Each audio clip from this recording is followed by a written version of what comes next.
Good morning दोस्तों। Rajasthan GK point की online पाठशाला में आपका हार्दिक अभिनंदन, स्वागत। जैसा कि कल अपन ने बात की थी, राजस्थान ज्योग्राफी के पॉइंट ऑफ व्यू से राजस्थान का भूगोल और उस राजस्थान के भूगोल के पॉइंट ऑफ व्यू से अपन ने मोटा मोटा चर्चा की थी इसके नामकरण को लेकर। और नामकरण में हमने प्राचीन काल से लेकर भाई इस नामकरण को लेकर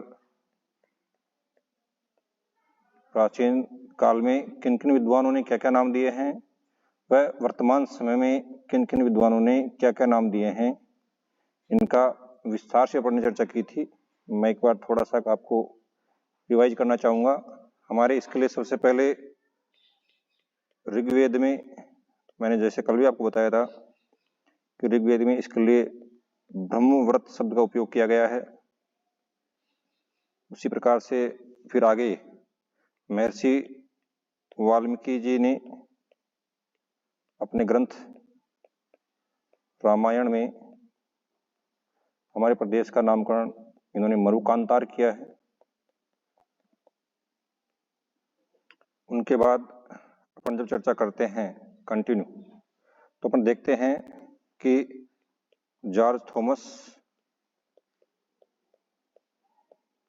साहब ने इसके लिए सबसे पहली बार राजपूताना शब्द का प्रयोग किया, और वो इनकी मुख्य अभिव्यक्ति जो आई वो लगभग 1800 ईस्वी के आसपास आई। और इन जॉर्ज थॉमस सर के बाद इन्हीं के शिष्य जिनका नाम था विलियम फ्रैंकलिन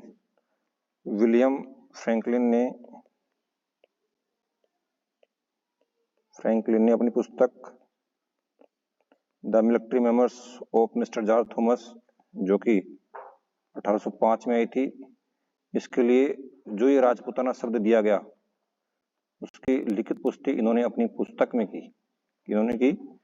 विलियम फ्रैंकलिन ने अपनी पुस्तक the military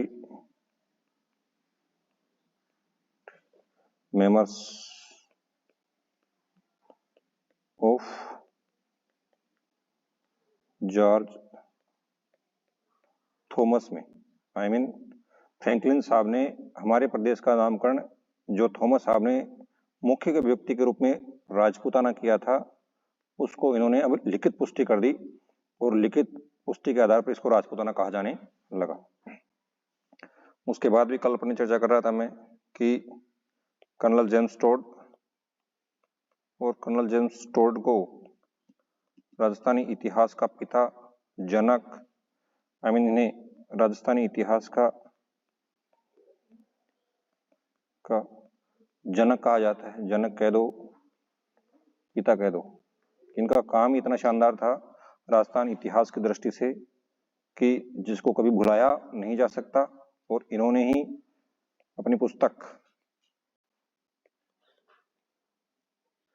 the western Rajput states in India, the annals, दोनों एक ही नाम है इसके, इसी पुस्तक के नाम है द एनालिस एक्टिविटीज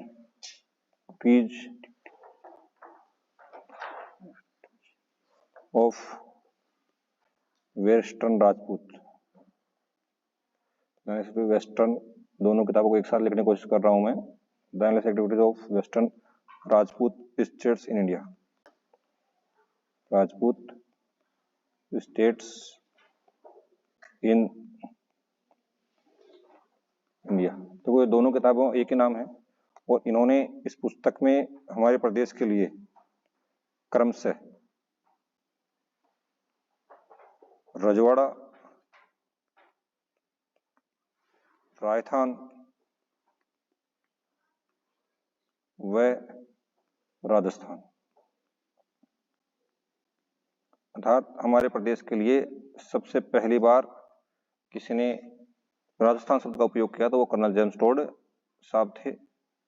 इसके अलावा आगे अपन चर्चा करें, मैं मोटा मोटा आपको बताऊं तो हमारे प्रदेश के लिए संवैधानिक पुष्टि 26 जनवरी 1950 को हुई, जब हमारे देश का संविधान लागू हुआ। और संविधान लागू होने के साथ ही हमारे प्रदेश को संविधान में राजस्थान नाम मिला। राजस्थान नाम की पुष्टि अगर संवैधानिक रूप से कभी होती है तो वो होती है 26 जनवरी 1950 को। अब इसके साथ ही दोस्तों आज हम इसी क्रम पाठशाला में आगे अपन चर्चा करेंगे राजस्थान का आकार व विस्तार। ये राजस्थानिक परिचय का ही भाग है। राजस्थान का आकार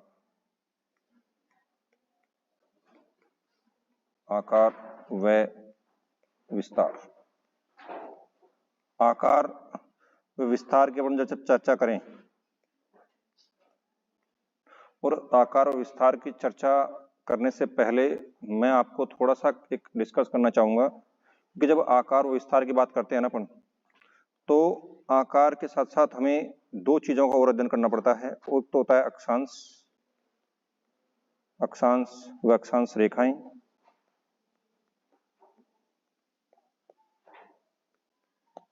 दूसरा होता है देशांतर व देशांतर रेखाएं।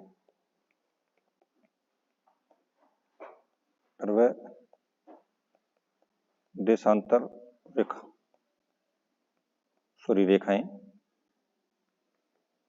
देखो दोस्तों, अपन किसी भी जगह की स्थिति का जो अवलोकन करते हैं, तो स्थिति के अवलोकन में सबसे पहले इंपॉर्टेंट पार्ट होता है वहां के अक्षांश व देशांतरों की जानकारी हमें होनी चाहिए।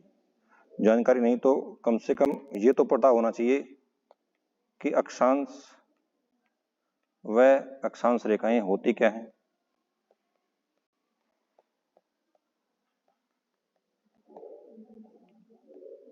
जब तक हमें इनकी सही जानकारी नहीं होगी तब तक हम आसानी से किसी भी क्षेत्र की स्थिति का अवलोकन नहीं कर सकते हैं। मोटा मोटा ये समझिए आप, जैसे अगर मैं आपको बात करूं अक्षांश की अपन बात करें तो ये आपकी अर्थ है, और अर्थ के बीचों बीच से निकलती है आपकी 0 डिग्री अक्षांश रेखा।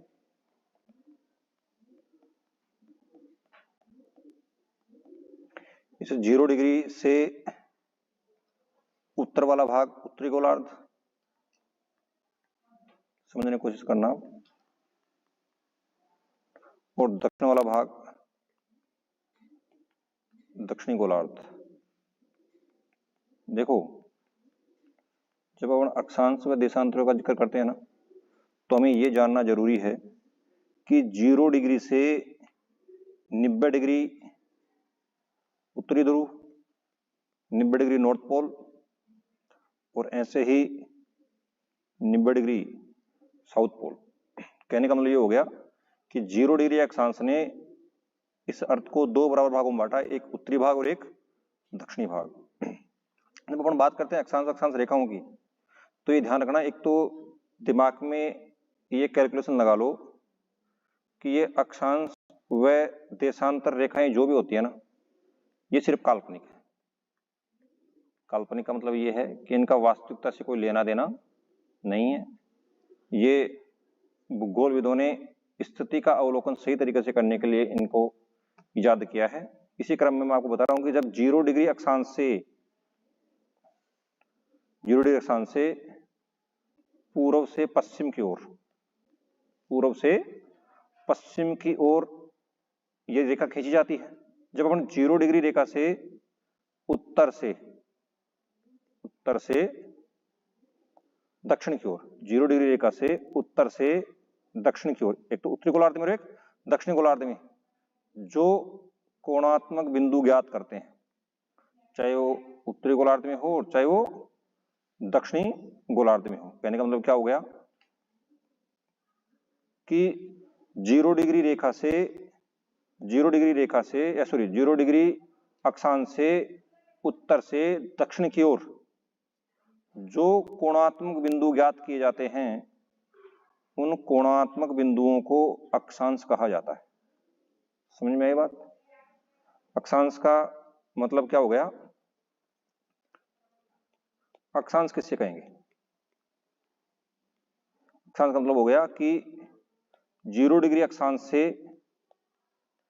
0 डिग्री अक्षांश या 0 डिग्री अक्षांश रेखा से उत्तर से दक्षिण की ओर, उत्तर से दक्षिण की ओर जो कोणात्मक बिंदु ज्ञात किए जाते हैं, जो कोणात्मक बिंदु ज्ञात किए जाते हैं, उन्हें अक्षांश कहते हैं, उन्हें अक्षांश कहते हैं। समझ में आया होगा आपके? कहने का मतलब क्या हुआ कि 0 से उत्तर से दक्षिण की ओर जो कोणात्मक बिंदु ज्ञात किए अपन ने, और जब हम इन्हीं कोणात्मक बिंदुओं को पूर्व से पश्चिम समानांतर क्रम में, पूर्व से पश्चिम समानांतर क्रम में एक काल्पनिक रेखा खींच दी जाए, पूर्व से पश्चिम समानांतर क्रम में एक काल्पनिक रेखा खींच दी जाए, कहने का मतलब होगा कि दो कोणात्मक बिंदुओं को मिलाने वाली रेखा ही अक्षांश रेखाएं कहलाती हैं। क्या समझे? कि दो कोणात्मक बिंदुओं को मिलाने वाली रेखा ही क्या कहलाती है? अक्षांश रेखाएं कहलाती हैं। कहने का मतलब यह हो गया कि अक्षांश रेखा अपन किसे कहेंगे कि 0 डिग्री अक्षांश के, 0 डिग्री अक्षांश रेखा के पूर्व से पश्चिम की ओर, पूर्व से पश्चिम की ओर समानांतर क्रम में, समानांतर क्रम में जो काल्पनिक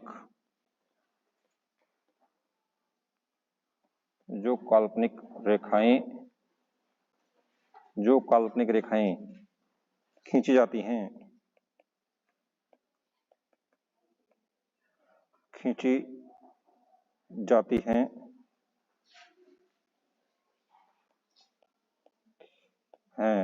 उन्हें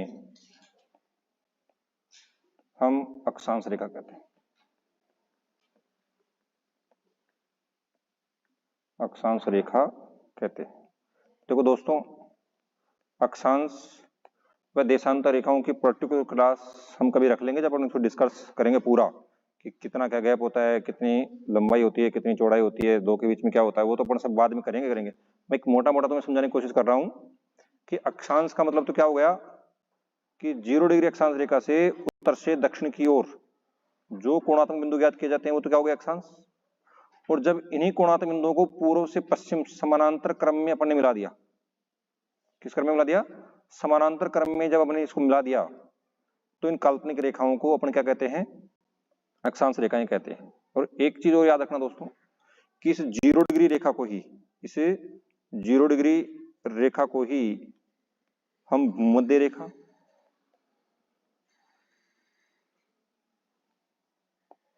या विषुवत रेखा भी कहते हैं।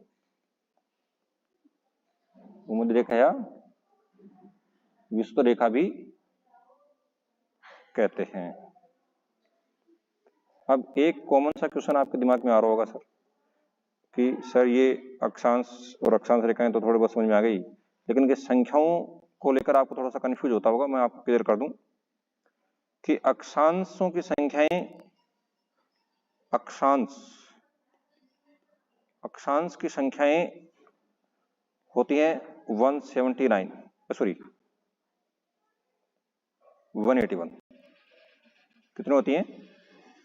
अक्षांश होते हैं 181। कहने का मतलब ये हो गया कि इसके 3 पार्ट हो सकते हैं। जैसे अपन बात करते हैं कि 1 से 90 डिग्री उत्तर में, 1 से 90 डिग्री दक्षिण में, और 0 डिग्री अक्षांश कॉमन हो ही गया। तो एक तो ये हो गया और 1 से 90 उत्तर और 1 से 90 दक्षिण, तो टोटल कितने हो गए 181। आई मीन अक्षांशों की संख्याएं होती हैं 181, ठीक है। लेकिन अक्षांश रेखाएं जो होती हैं उसमें आपको थोड़ा सा कंफ्यूज ध्यान रखना, अक्षांश व अक्षांश रेखाओं में थोड़ा सा अंतर है। जैसे मैंने अभी बताया था आपको कि अगर यह अर्थ है आपकी, ये 0 डिग्री हो गई, इसे 0 से 90 डिग्री उत्तर में और 90 डिग्री ही दक्षिण में, तो अक्षांश तो क्या होते हैं कोणात्मक बिंदु, तो कोणात्मक बिंदु तो 1 से 90 उत्तर में होंगे और 1 से 90 ही दक्षिण में होंगे और 0 कॉमन है। इस प्रकार से टोटल मिलकर कितनी हो जाएंगी 181। लेकिन जब अपन बात करते हैं अक्षांश रेखाओं की, तो अक्षांश रेखाएं क्या होती हैं पूर्व से पश्चिम को खींची जाने वाली काल्पनिक रेखाएं होती हैं। क्या होती हैं पूर्व से पश्चिम की ओर खींची जाने वाली काल्पनिक रेखाएं होती हैं। अब पूर्व से पश्चिम की जो काल्पनिक रेखाएं जो अपन खींच रहे हैं, तो लेकिन ध्यान रखना रेखा उसे कहेंगे जो परस्पर दो बिंदुओं को मिलाए, जो परस्पर दो बिंदुओं को मिलाए। लेकिन 90 डिग्री उत्तरी ध्रुव और 90 डिग्री दक्षिणी ध्रुव, I mean 90 degree north pole और 90 डिग्री साउथ पोल, ये रेखा ना होकर सिर्फ और सिर्फ क्या है, सॉरी सिर्फ और सिर्फ है कोणात्मक बिंदु। क्या है कोणात्मक बिंदु हैं और कोणात्मक बिंदुओं पे रेखा नहीं खींची जा सकती। तो कहने का मतलब क्या हुआ, जब अपन अक्षांश रेखाओं की बात करें तो 79 तो हो गई उत्तरी गोलार्ध में, 79 हो गई दक्षिणी गोलार्ध में और 0 कॉमन है ही, तो इनकी संख्या हो जाएगी 179। ये ध्यान रखना दोस्तों, अक्षांश रेखाओं की संख्या होती है कितनी 179, कितनी होती है 179 होती है। अब आगे की चर्चा अपन विस्तृत रूप से करेंगे नेक्स्ट क्लास में।